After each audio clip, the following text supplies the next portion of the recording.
Everyone, today we're going to be looking at the Reilly Motorsports front end for an A-body Chrysler.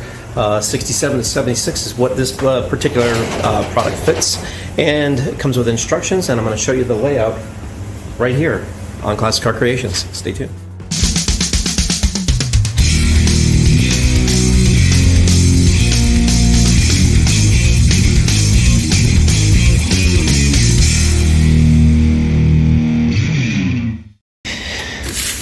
Okay, the instructions are here. It gives you the breakdown of what you need to do on assembly and everything for your coils, and it shows you how to prepare the car, as well as all your front end parts and pieces to put together, become acquainted with. I already kind of know what we're doing, so my end of it is just going to be showing you guys how I'm going to put it in this old girl. Reason being why we're doing this on a car that's not painted and restored yet is because this is a drag car that we're building, and since we're building this car, we got to get it off all fours, and we got to get it off the rotisserie. We have a client car that has to go on here, but for the meantime, I can't assemble my front end.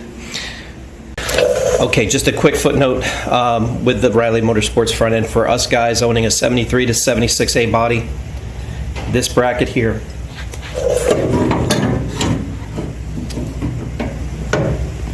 okay, that's what's got to be removed. It's got to be removed as a unit. So what we did with this in order to take this off is we actually used a belt sander with 60 grit, and we just dug out the spot welds, and then what we couldn't get off, we took our air hammer with a chisel end on it and and it fell right off. Really nothing much to it. So, but I don't throw anything away. It's worth keeping just in case you can put this bad boy back on here. But in the instructions you'll even see 73 to 76. Us boys, well, there you go. Has to be gone. Do keep in mind, these are Mustang 2 front end spindles. There are several Willwood kits out there that you can use for this car, and I'll point them out for you. The ones we're using we called Reilly Motorsports specifically because we're doing skinny front runner tires, so it needs a special part number Willwood kit for Mustang 2 spindle. Can't use regular Mopar spindles on this particular kit. It don't work. So there's different offsets. So if you're running a street offset with a regular rim, rally rim and stuff like that, there's a part number for that. When we're running the Magnum 2.0 front runners for these, well, that's a different story. We want the tire in as far as we can to clear the fender well. These front ends do sit a little low. They do have different options for stock and lowered height and stuff like that. We just need stock height. The car's going to be fine at stock height anyway.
To note on the Viking coils, this is a 9 DP350. Both of these are the same, so there's no worry of left and right orientation on this one.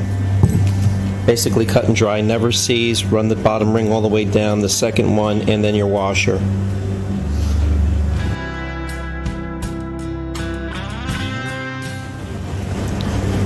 Okay, and from there what we're going to do is put the bushings in. Okay, as an example on this particular one, see here you have to put the centerpiece in there, and it swivels, and then you got to put the lock ring in. So what I did was I put a little dielectric grease in there, slid it through, no big deal. You can actually do one end without it in.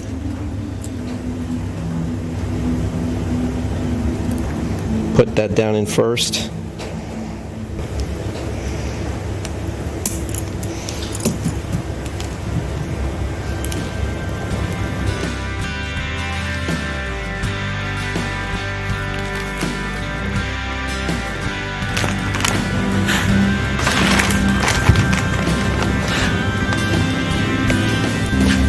Next will be these bolts in the kit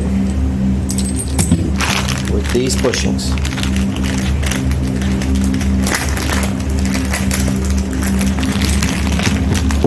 These are urethane. Common part actually. It's a 10,003. Basically at this point, just put these lubed with some dielectric grease.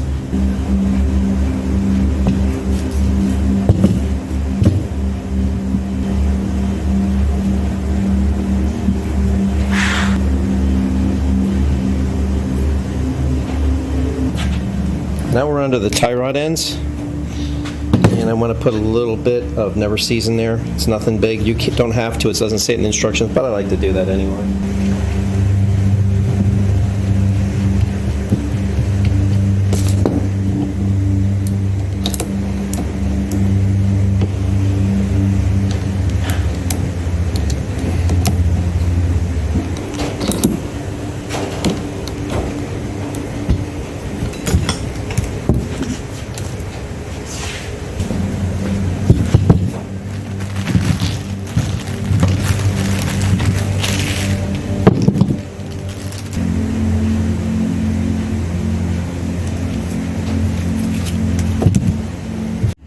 Okay, where we're at is we're going to put the pins through, we're going to put the lower control arms in, and we're all set for that.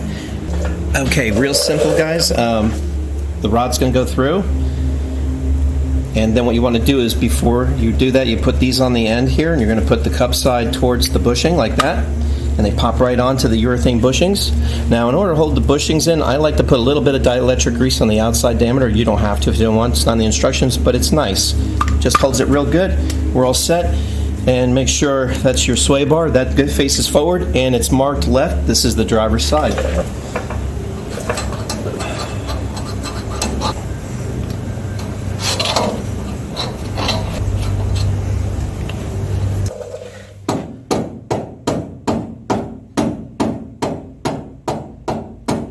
Nice little love taps. See, it just goes.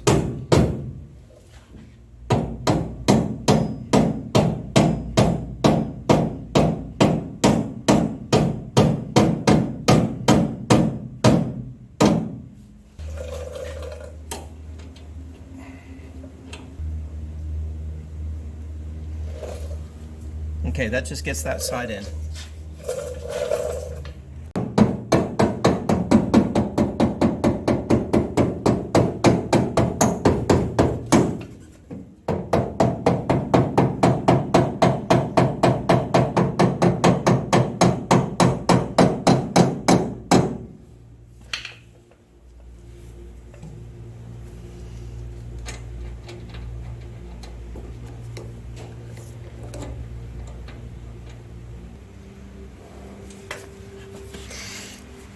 Okay, in the instructions, they show you that little bad boy right there. These are your set screws for that bar. And there's a little indentation in there, okay? There's a little indentation, and you're going to follow it up in there, and it's going to go into there, just like this. And I'm going to get real close with the camera as much as I can. You're going to see that? See that? There it is. And we're going to screw right in there, lock that bad boy in there, and just put it down real hand tight with a little bit of red thread locker.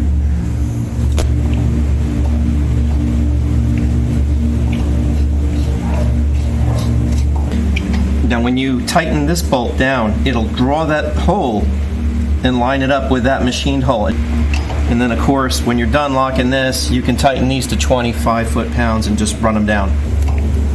And I can feel it locked the bar. What it's doing is it's holding that bar. It doesn't need to move in there. That's beautiful. So we're at the point where we have the lower control arms installed. The bushings are in, the polyurethane bushings are in. I put a little dielectric grease inside that housing in here just to fit them and snug them in. And of course I pre-fitted everything to make sure the slide bar went through those bushings properly. Not all bushings and openings are the same from inside to outside, and it might compress a little bit, cause you a hell of a time to slide that bar through. Anyway, the bar can be put in any direction. To sum up, on here you have a little indentation in that bar. You want to tighten this one up, this bolt up a little bit, and it draws that in alignment with that hole. Once you're put in alignment with that hole, put the Loctite on the Allen head, and then keep tightening that up first before the outer two are tight. Run that all the way in and run it in tight and put it into that indentation in that rod. You're set. That rod will never move again. Even though you got never season or anything, you can always service this rod. Then you want to do is torque them to 25 afterwards. I would lock that one down first, then follow up with that one. So this one draws it into alignment, always the forward one, and then you lock it to the till it flushes, and then you lock that one to 25, and that will never move. Nice and quiet action. Okay, backwards a little bit. They want you in the instructions to actually install them after you're done drilling these holes, but my bolts are tight. Now of course this is only a mock-up on this car. I'm putting it together so I can get it on its fours and then roll it around a little bit. That way I get the car to settle so I can put the cage, the doors, everything back together on this car. So this is imperative that I install this RMS system. Next is 3/8 holes, drill through, drill one all the way through, bolt it, lock it, and then use the other side as a template, run it back, hit it back this way, and then put that one through, because every time we use a drill we never get the other side aligned right. So that's next. Alright everybody, this is where we're at. We are at the point where we were able to drill these two holes, and what you do is put a pilot hole in, you have the cape frame in, pilot hole with 1/8, follow up with a 3/8, and then punch one through. Get it as level as you can. And then you go to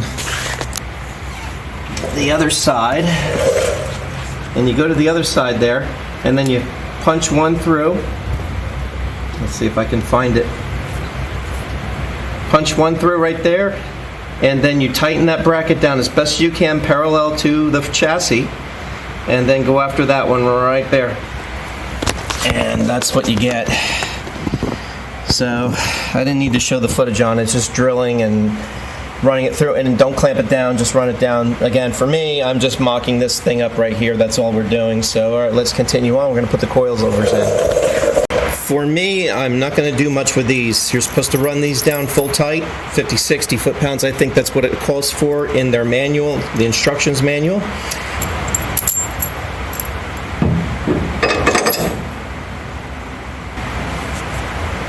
Let's see what that does. And that'll be really good for my adjustability on the other side of the lower control arm. Boy, I can speak good today.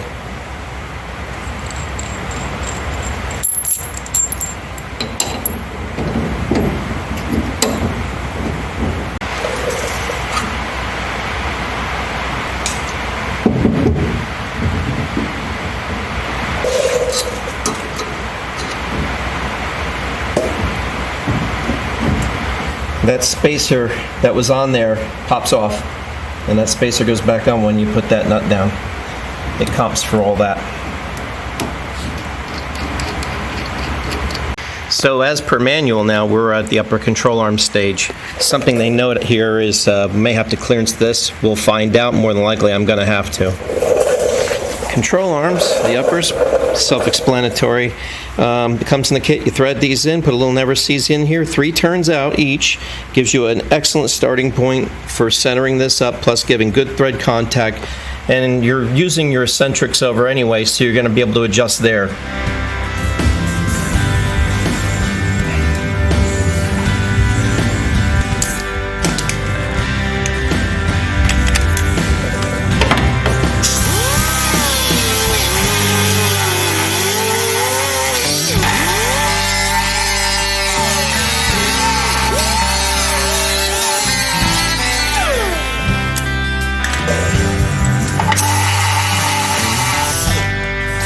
Okay, what they want you to do is put the upper control arm on the spindle first, and then put that sucker in, because you got to hold shims.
So we've been through most of the instructions and assembly on the altercation kit. The only thing left to do is modify our steering column, put our 2 U-joints in, cut to length what we need, depending on which steering column I'm going to use. I have a power steering column and a manual steering column, correct for year 4 74 Duster, because I've ordered parts. So that'll be in another video. We'll do that in another video. Hey everybody, that's about going to wrap it up for today. You got to see a little bit of what we do here in the shop with assembly. Reilly Motorsports, please check them out. They're really good people, very helpful, and I will also show the brake install on this, the wheel woods that we're going to be purchasing for this Hemi project. Please stay tuned for more updates. We'll get them out as much as we can. I got a lot of editing to do and stuff with all these videos that I do, and not a lot of time. I spend a lot of time in the shop. It's already 8:30 at night.